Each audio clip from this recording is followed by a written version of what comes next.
오늘 함께 은혜 나누실 말씀은 열왕기상 9장 1절에서부터 9절까지 말씀입니다. 열왕기상 9장 1절에서 9절 말씀, 본문이 길지만 집중해서 같이 한마음으로 말씀을 봉독해 올리겠습니다. 솔로몬이 야훼의 성전과 왕궁 건축하기를 마치며 자기가 이루기를 원하던 모든 것을 마칠 때에 야훼께서 전에 기본에서 나타나심 같이 다시 솔로몬에게 나타나사 야훼께서 그에게 이르시되 내 기도와 내가 내 앞에서 간구한 바를 내가 들었은즉 나는 내가 건축한 이 성전을 거룩하게 구별하여 내 이름을 영원히 그곳에 두며 내 눈길과 내 마음이 항상 거기에 있으리니 내가 만일 내 아버지 다윗이 행함같이 마음을 온전히 하고 바르게 하여 내 앞에서 행하며 내가 내게 명령한 대로 온갖 일에 순종하여 내 법도와 율례를 지키면 내가 내 아버지 다윗에게 말하기를 이스라엘의 왕위에 오를 사람이 내게서 끊어지지 아니라 한 대로 내 이스라엘의 왕위를 영원히 견고하게 하려니와 만일 너희나 너희의 자손이 아주 돌아서서 나를 따르지 아니하며 내가 너희 앞에 둔 나의 계명과 법도를 지키지 아니하고 가서 다른 신을 섬겨 그것을 경배하면 내가 이스라엘을 내가 그들에게 준 땅에서 끊어버릴 것이요 내 이름을 위하여 내가 거룩하게 구별한 이 성전이라도 내 앞에서 던져버리리니 이스라엘은 모든 민족 가운데서 속담거리와 이야기거리가 될 것이며 이 성전이 높을지라도 지나가는 자마다 놀라며 비웃어 이르되 야훼께서 무슨 까닭으로 이 땅과 이 성전에 이같이 행하셨는고 하면 대답하기를 그들이 그들의 주상들을 애굽 땅에서 인도하여 내신 그들의 하나님 야훼를 버리고 다른 신을 따라가서 그를 경배하며 섬김으로 야훼께서 이 모든 재앙을 그들에게 내리심이라 하리라 하셨더라. 아멘. 본문 말씀을 근거로 말씀의 제목을 따라해 주시기 바랍니다. 믿음의 가문 이어가기. 믿음의 가문 이어가기의 세 번째 시간입니다. 그제는 열왕기서 서론 부분인 주님이 인정하신 다윗과 그 가문을 이어갈 솔로몬이 어떻게 믿음을 이어가고 때로는 세상 속에서 방황하며 분투했는지를 보면서 열왕기서의 주제를 말씀드렸습니다. 어떻게 하나님과의 관계 회복을 하는지에 대해서 살펴보았고요. 어제는 솔로몬이 인간적인 방법으로 위기를 모면해 보고자 하다가 결국 주님을 찾았고, 그리고 주님이 주신 은혜로 정치적인 안정과 백성들에게 인정을 받았습니다. 그리고 무엇보다 하나님의 마음을 이해하고 이전과는 다른 리더자로서의 새로운 면모를 갖추기 시작을 했습니다. 이를 통해서 우리의 자녀들 또 우리의 후손들이 주님이 주신 방법으로 위기를 극복하고 사람들에게 인정을 받으며 잘 살고 무엇보다도 세상을 선도할 선한 영향력을 미칠 하나님의 마음을 품기를 기도합니다. 오늘은 세 번째 시간인데요. 먼저 서론 부분을 좀 말씀을 드려야 할 것 같습니다. 하나님에 의해서 왕이 된 이 솔로몬은 백성들에게 인정받는 데 꽤 시간이 들었습니다. 그러나 모두에게 인정받는다는 게 그가 온전히 섰다는 것을 의미하는 것은 아닙니다. 다윗이 그랬듯이 솔로몬도 평생 하나님의 사람이 돼가는 길을 걸어가야 했고, 고쳐지지 않는 그런 습관을 통해서 방황하기도 하고 마지막까지 거기에 걸림돌 때문에 문제가 되기도 했습니다. 여러분은 어떤 것이 잘 바뀌어지시지 않는가요? 예를 들면 다윗과 솔로몬은 결혼과 사랑이라는 그런 문제에 있어서 발목을 잡힙니다. 그리고 계속 이를 통해 문제가 발생이 되었습니다. 첫 발을 잘못 들여놓은 게 실수였죠. 사랑을 통한 그런 결혼이 아니라 문제 해결을 위한 그러한 높이에 올라가기 위한 정략 결혼을 했습니다. 다윗은 첫 아내 그 미갈도 다윗을 좋아했지만 그는 왕의 사위가 되는 일을 좋아서 결혼을 했습니다. 다윗은 위기를 해결하는 방법으로 유력 가문의 여인들과 결혼했고 그 여인들을 취했습니다. 일종의 보험이었죠. 결국 나중에 사랑을 따로 찾아 헤맸는데 그렇게 만난 여인이 아비가일과 밧세바였습니다. 솔로몬도 비슷합니다. 첫 아내는 암몬 여인 나마였습니다. 연구하는 분들은 그가 왕이 되기 전에 이미 결혼한 것으로 판단합니다. 둘 사이의 아들인 르호보암이 왕위에 오를 때가 나이가 41살이었습니다. 솔로몬이 40년을 통치하고 죽었기 때문입니다. 그도 숱한 정략 결혼을 했고 결국 사랑은 따로 찾았습니다. 그게 아가서의 여주인공 술람미 여인인 것을 여러분이 아실 것입니다. 이 혼란은 솔로몬 왕 마지막까지 문제가 되었고 해결되지 않았습니다. 결혼은 당장의 현실적인 문제나 조건을 보는 게 아니라 사랑과 하나님의 응답입니다. 사랑은 했지만 응답 없는 결혼을 해서 사랑이 증오로 바뀌는 것 여러분이 보셨을 것입니다. 조건을 보고 결혼했지만 사랑이 없어서 결국 하나님을 원망하는 것, 이런 것도 보셨을 것입니다. 사랑하는 성도 여러분, 이 자녀와 후손들의 결혼 문제는 특히 많이 기도하시길 간절히 부탁을 드립니다. 조건도 중요하지만 그보다 하나님의 응답과 그 사랑이 있는 결혼을 위해서 기도하셔야 될 줄 믿습니다.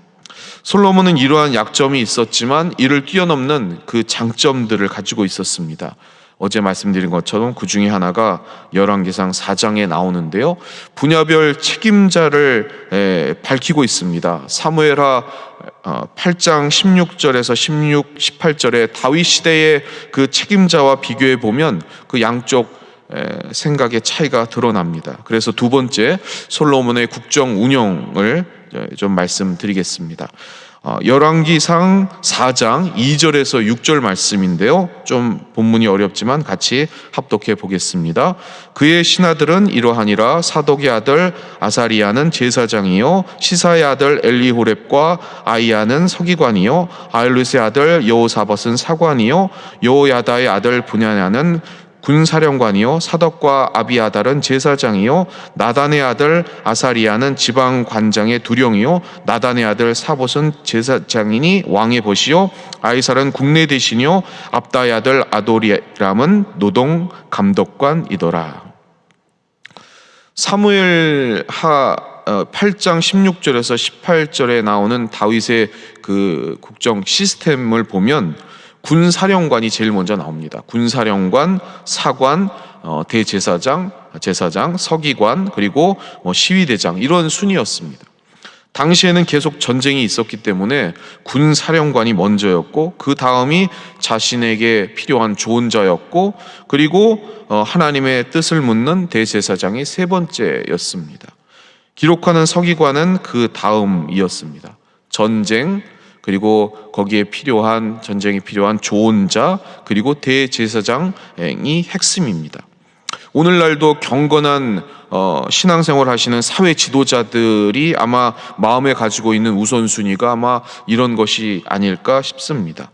여기서 우리는 그 다윗이 요압 장군이 자기 마음대로 행동하고 평화시에 중요한 사람을 암살해도 건드리지 못하는 그 이유를 발견하게 됩니다. 아시겠죠? 다윗에게는 전쟁이 가장 중요했습니다. 대제사장으로 대표되는 하나님의 법보다 먼저였는지는 모르겠는데 그가 끊임없이 쫓겨다니면서 생각했던 그 승리, 그것에 대한 1차적인 그 소망이 원인이 되었을지 모릅니다. 그의 그런 생각을 요압은 놓치지 않았고 그 약점을 통해서 다윗을 평생 괴롭혔던 것을 여러분이 아실 것입니다. 그런데 솔로몬은 이 다윗의 통치하에 그러한 은혜를 받았는지 그 국정의 시스템은 다릅니다. 첫 번째가 대제사장이고 그리고 서기관이고 그리고 사관이고 그리고 그 다음이 군사령관입니다. 그리고 은퇴한 대제사장들, 지방 담당자, 그리고 왕의 벗, 그 신하고 그리고 국내 대신 솔로몬의 집을 관리하는 사람이죠. 그리고 노동 감독관이 그 다음입니다. 솔로몬은 하나님께 묻는 일을 가장 중요시 하였습니다. 그리고 나서 서기관, 그리고 국가기록 담당자, 그리고 세 번째가 충고자인데 다윗 시대와 같은 사람입니다. 군사령관의 지위는 그 다음이 되었습니다. 이후에 지방 담당자나 예언자들, 그리고 솔로몬의 집을 관리하는 국내 대신, 그리고 그 다음이 건축 담당입니다. 여기서 솔로몬이 중요하게 생각하는 몇 가지가 이렇게 나오는 거죠. 다윗에게 없었던. 그래서 솔로몬은 하나님의 말씀을 정말 중요시 여겼고, 그리고 기록하는 것, 이거를 소중히 여겼고, 그리고 건축하는 것, 이것을 중요시 여겼다는 것입니다. 솔로몬은 우리 인생의 중심이 하나님의 말씀, 이것이 최고라고 믿었습니다. 우리도 그래야 될 줄 믿습니다. 이를 언어적으로, 문학적으로, 현실적으로 어떻게 표현하는가, 그것을 애굽의 형식으로 받아들이면서도 이것을 뛰어넘을 수 있다는 확신을 가졌습니다. 그래서 백성들에게 알리고 가르치고, 그리고 민족 국가에서 다문화로 넘어가는 그러한 시기에 하나님의 그러한 말씀은 변함없는 이스라엘의 약인과 보아스, 즉 중심이 되리라고 본 것입니다. 그래서 백성들을 가르치고, 그리고 그것을 교훈하고, 그리고 우리가 아는 이 성문서의 지혜 문학으로 그렇게 가르쳤다는 것입니다. 그래서 아버지 다윗이 시편, 즉 노래의 가사를 통해 하나님을 향한 고백의 새로운 차원을 열었다면, 솔로몬은 다른 문학 방식을 도입해서 우리가 아는 것처럼 잠언, 전도서, 아가서, 이런 것을 통해서 현실 세계의 말씀을 적용하기 위한 여러 방식들을 자신감 있게 백성들에게 가르쳤습니다. 그리고 건축 분야에 있어서도 이전 성막 중심으로 이루어졌던 그런 하나님의 성소가 건물로 재해석이 되어서 예루살렘 성전이 들어서게 되었습니다. 그런데 문제는 처음에 말씀드렸듯이 솔로몬의 우선순위는 그랬지만 보이지 않는 내적인 우선순위가 있었던 것입니다. 서기관에 의해 기록된 그의 우선순위는 바로 이런 것이었지만, 실제로 솔로몬의 마음 안에는 욕망이 조절되지 않는 그런 사랑이 있었지 않나 싶습니다. 그래서 수많은 이방 여인과의 그런 결혼 가운데에서 그들의 요청을 무분별하게 들어주었고, 그리고 그녀들의 신앙을 다양성의 포용이라는 그러한 명목 안에서 다 받아들였습니다. 이러한 문제들이 솔로몬의 그러한 왕국과 이어진 그 분열된 나라의 왕국으로 독버섯처럼 피어나고 결국 파국으로 치달았던 것입니다. 세 번째는 그 솔로몬의 삶을 읽는 방식인데요. 열왕기상 4장 31절에서 32절 말씀 같이 봉독해 올리겠습니다. 그는 모든 사람보다 지혜로워서 에스라 사람 에단과 마올의 아들 헤만과 갈골과 다르다보다 나음으로 그의 이름이 사방 모든 나라에 들렸더라. 그가 잠언 3,000가지를 말하였고 그의 노래는 1,005편이며. 세계 선진 국가에서조차 자신의 나라 글을 읽거나 바르게 쓸 수 없는 인구가 의외로 많습니다. 선진 국가에서도 한 10% 정도는 그렇게 글을 읽거나 바르게 쓰지 못하는 사람들이 그렇게 많다는 것입니다. 그래서 극장에서 외국 영화를 보면 자막을 넣지 않고 항상 더빙을 하는 것이죠. 이것이 최근까지 비서구권 영화들이 이 서구권에서 제대로 대접받지 못하고 빛을 보지 못한 중요한 이유 중에 하나였습니다. 그런데 최근에 우리 한국 영화가 이렇게 선전하는 것은 좀 바뀌었다는 거죠. 그러니 다윗 왕의 때를 생각해 보면 얼마나 많은 사람들이 말씀을 읽거나 쓸 줄 알았을까요? 많이 없었을 것입니다. 그래서 다윗이 위대한 왕인 이유가 전쟁을 잘했기 때문만이 아니라 악기를 다루고 노래를 지어 마음에 사무치는 여러 감정들을 하나님 앞에 호소할 수 있는 새로운 길을 열었기 때문입니다. 다윗 이전에는 잘 하지 못했던 일이죠. 이를 통해서 영적으로 문맹이었던 백성들은 하나님께 아뢰고 찬양하며 나아갈 수 있는 그런 새로운 길을 얻게 되었습니다.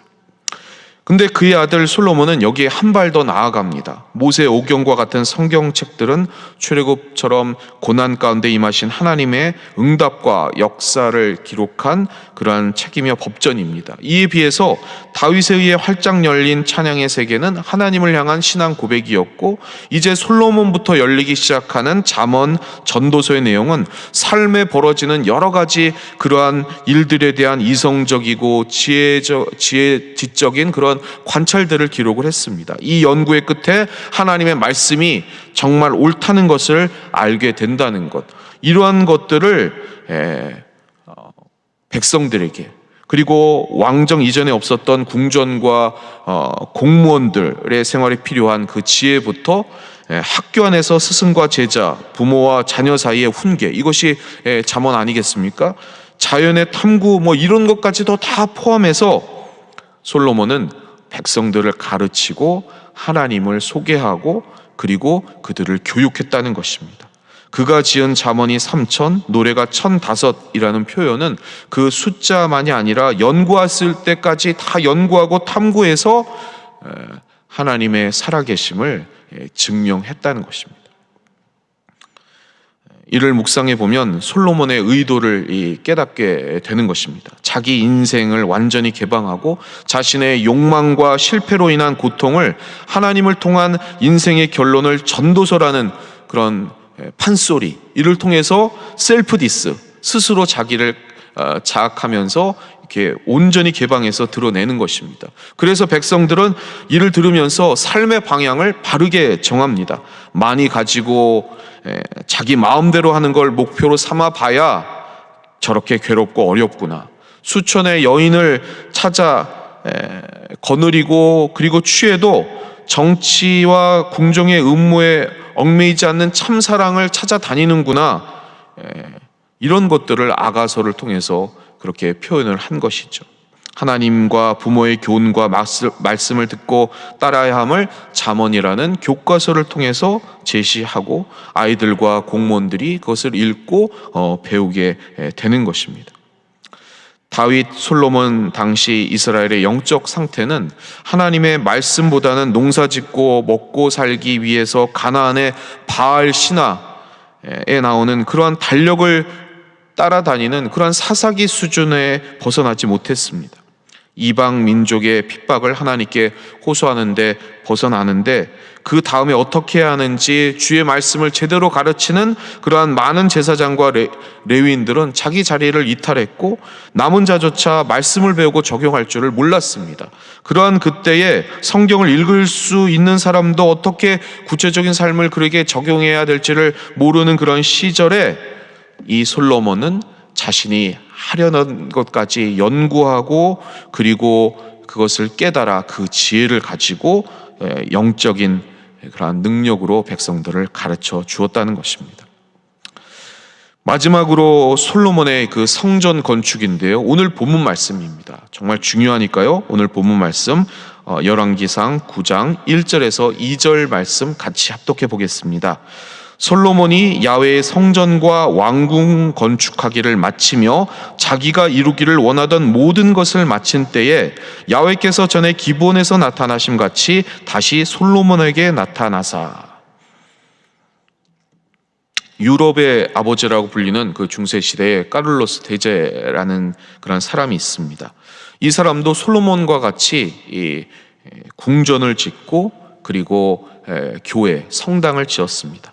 그가 세운 궁전을 보면 무엇을 생각하고 있는지가 보입니다. 이 대제가 세운 궁전의 특징은 자기 집이 되게 작았습니다. 그리고 유럽의 회복을 위한 그런 자료가 모이는 도서관을 짓고 정치를 위한 홀을 만들고 로마를 본뜬 그런 사우나 시설을 만들었습니다. 근데 가장 두드러진 게 대성당이었습니다. 그는 야만화된 중세 유럽에 하나님의 다스리심이 있기를 소원해서 그 대성장을 자기 집보다 궁전보다 크게 지었습니다. 그리고 어떤 날씨에도 불구하고 교회에 가기 위해서 회랑을 다 연결해서 그렇게 교회에 가기 위해 그렇게 건축을 했다는 것입니다. 그러면 솔로몬의 성전은 어땠을까요? 성경에 보면 그는 성전을 7년에 그리고 자기 궁궐을 13년 이렇게 동안 지은 것으로 나옵니다. 궁전이 아마 3배에서 4배 컸을 것으로 생각됩니다. 어떤 분들은 솔로몬의 가족과 재판장, 이런 재판정 그런 것들이 있기 때문에 궁궐이 클 수밖에 없었다라고 솔로몬을 두둔하는 학자도 있고, 또 어떤 학자들은 온 이스라엘이 모이는 성전이 애굽 공주를 위해 따로 지은 궁전보다도 작다는 게 이해가 안 간다, 이렇게 말하는 학자도 있습니다. 솔로몬은 사사기의 미가처럼 성전을 자기 가문을 위한 집의 부속 건물로서 개인 기도처로 여겼던 걸까요? 아니면 우리가 배운 대로 마음을 다해 주님을 섬기기 위해 지은 것일까요? 사실 이는 솔로몬이 아닌 저희 자신들에게 물어봐야 할 질문입니다. 우리 인생의 플랜 안에서 하나님은 누구십니까? 그 안에서 하나님의 위치는 어디입니까? 솔로몬이 정말 하나님을 잘 섬기는 것일까? 아니면 자기 집보다 교회를 크게 지은 카를로스 대제가 더 믿음이 나은 걸까? 이러한 질문을 하기보다 하나님과 견고한 만남이 정말 우리 안에 있을까? 오늘 뒤돌아보시기를 바랍니다. 그런데 오늘 본문에 따르면 솔로몬이 성전과 궁전 그리고 자기가 하기 원하던 모든 것을 마친 후에 하나님이 그에게 나타나셨다, 이렇게 말합니다. 즉 성전 건축 7년 후가 아니라 궁궐 건축 13년 후에 나타나셨다는 것입니다. 성전 건축 7년을 마치고 궁전도 13년간 지어 완성한 후에야 비로소 성전 입당 예배를 드린 것인지, 아니면 성전 건축 7년을 마치고 예배 드렸는데 13년 후 궁전이 완성되었을 때 하나님이 나타나신지는 정확히 알 수는 없습니다. 하여간 성경 저자는 지금 강조하고 있는 게 뭐냐면, 오늘 본문 말씀 9장 1절에 솔로몬이 자기가 이루기를 원하던 모든 것을 마친 때, 즉 성전과 궁전과 그 밖의 모든 건축에 대해서 성경은 하나님이 원하시는 것을 한 게 아니라 솔로몬이 원하던 것을 마쳤다고 표현합니다. 여기서 우리는 이 본문이 무엇을 뜻하는지 이해하게 됩니다. 사람이 원래 자기가 원하던 것을 다 모두 이룬 다음에 마치면 어떻게 되죠? 죽습니다. 오늘 본문은 자기가 원하는 것을 모두 이룬 한 인간에 대한 하나님의 메시지를 다루고 있는 것입니다. 여러분과 저에게 다가올 일입니다. 그것이 심판이건 축복이건. 그런데 솔로몬을 위해서는 모든 것을 이룬 다음에는 죽어서 그것을 알게 되는데 미리 알려주시는 겁니다. 내용에 있어서 본질적으로 최후의 심판과 다르지 않는 이 내용입니다. 예수님께서 부자와 나사로의 비유를 통해서 백성들에게 미래를 가르치신 그 이야기와 비슷하다는 것입니다. 그래서 오늘 이 본문을 우리는 자세히 묵상해야 됩니다.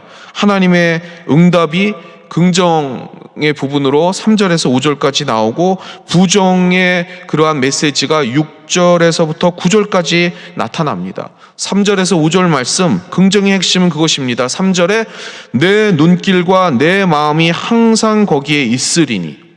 사실 솔로몬 성전은 불완전합니다. 만든 사람의 그런 의도가 순수해 보이지 않는 그런 것들이 좀 섞여 있습니다. 그럼에도 불구하고 하나님은 이전에 주님이 뜻과 설계에 따라 지었던 그 성막의 기능을 솔로몬 성전이 대신하는 것에 대해서 인정하시고 이를 거룩하게 구별하시겠다고 이야기하시는 것입니다.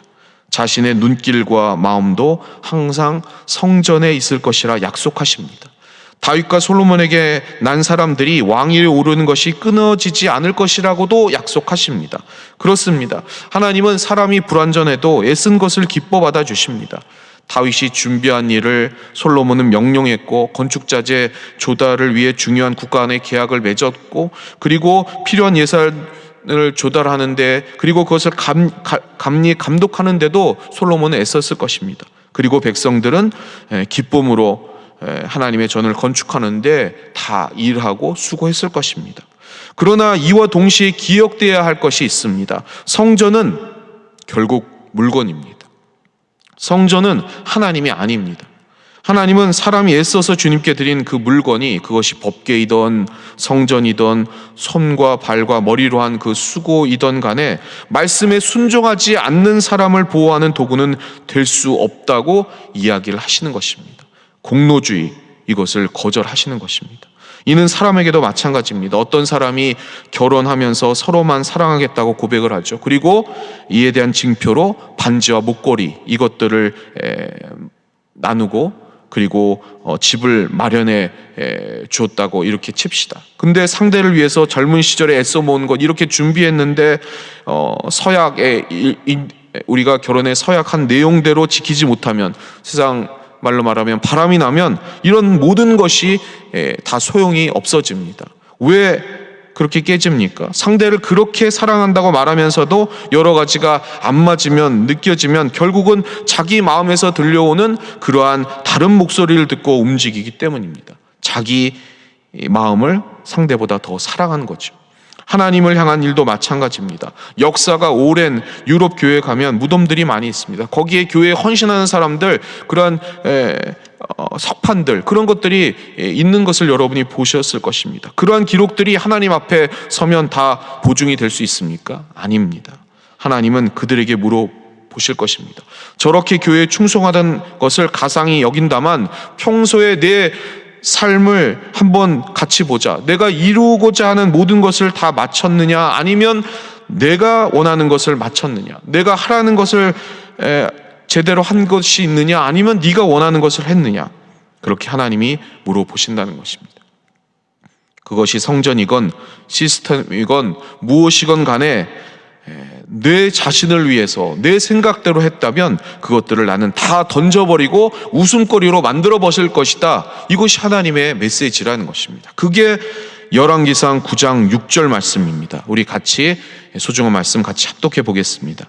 만일 너희나 너희의 자손이 아주 돌아서서 나를 따르지 아니하며 내가 너희 앞에 둔 나의 계명과 법도를 지키지 아니하고 가서 다른 신을 섬겨 그것을 경배하면, 다른 신, 여러분이 잘 아시는 것처럼 이 다른 신은 하나님의 말씀과 다른 발전된 종교학에서 배운 우리의 마음입니다. 다른 신들, 우리의 마음이죠. 하나님의 메시지가 아니라 우리의 마음대로 행하는 그러한 다른 신들을 섬기면 어떻게 되는지 하나님께서 말씀하고 경고하십니다.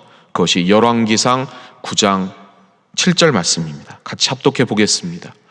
내가 이스라엘을 내가 그들에게 준 땅에서 끊어버릴 것이요 내 이름을 위하여 내가 거룩하게 구별한 이 성전이라도 내 앞에서 던져버리리니 이스라엘은 모든 민족 가운데서 속담거리와 이야기거리가 될 것이며.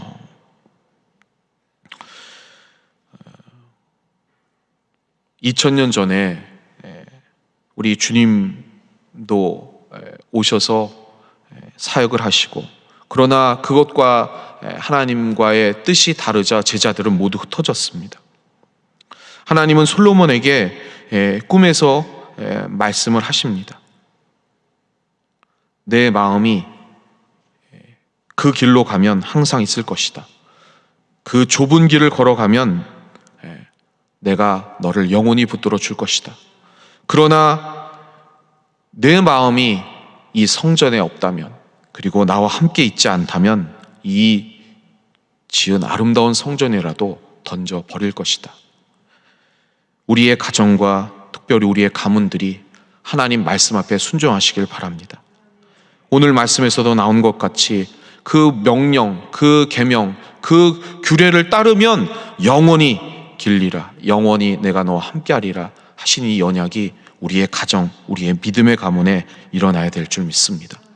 순복음의 신앙 면 가정들 다 되시길 바라고, 자녀와 후손들을 위해 하나님 명령대로 살아가기 위해 중보해 나가시는 여러분 되시기를 주님의 이름으로 축원합니다. 기도하겠습니다. 사랑의 아버지 하나님, 주님을 사랑하는 믿음의 백성들이 오늘 예배의 시간, 또 이 기도의 시간 함께 모여 우리의 가정과 또 이 나라, 우리의 신앙 공동체를 위해 중보합니다. 하나님 말씀 앞에 서는 것, 이것이 단순한 진리이자 분명한 진리인데도 불구하고 우리의 뜻과 또 우리의 생각, 그리고 세상 가치를 따랐던 저희들의 어리석음을 주님 용서하여 주시고, 오늘 성령께서 주신 깨달음을 통해 말씀을 지켜 행함으로 말미암는 이러한 언약된, 약속된 축복을 누려나가는 우리 신앙의 명문 가정들 다 되게 하여 주옵소서. 그러한 우리의 자녀들, 우리의 후손들 되게 하여 주시옵소서. 오늘도 빈손 들고 나오지 아니하고 예물 드린 손길 기억하여 주시고 물질에 핍절하지 않도록 넉넉히 채워 주시옵소서. 예수님의 이름으로 감사하며 간절히 기도합나이다. 아멘. 하늘에 계신 우리 아버지여, 이름이 거룩히 여김을 받으시오며 나라가 임하시오며 뜻이 하늘에서 이루어진 것 같이 땅에서도 이루어지이다. 오늘 우리에게 일용할 양식을 주시옵고 우리가 우리에게 죄 지은 자를 사하여 준 것 같이 우리 죄를 사하여 주시옵고 우리를 시험에 들게 하지 마시옵고 다만 악에서 구하시옵소서. 나라와 권세와 영광이 아버지께 영원히 있사옵나이다.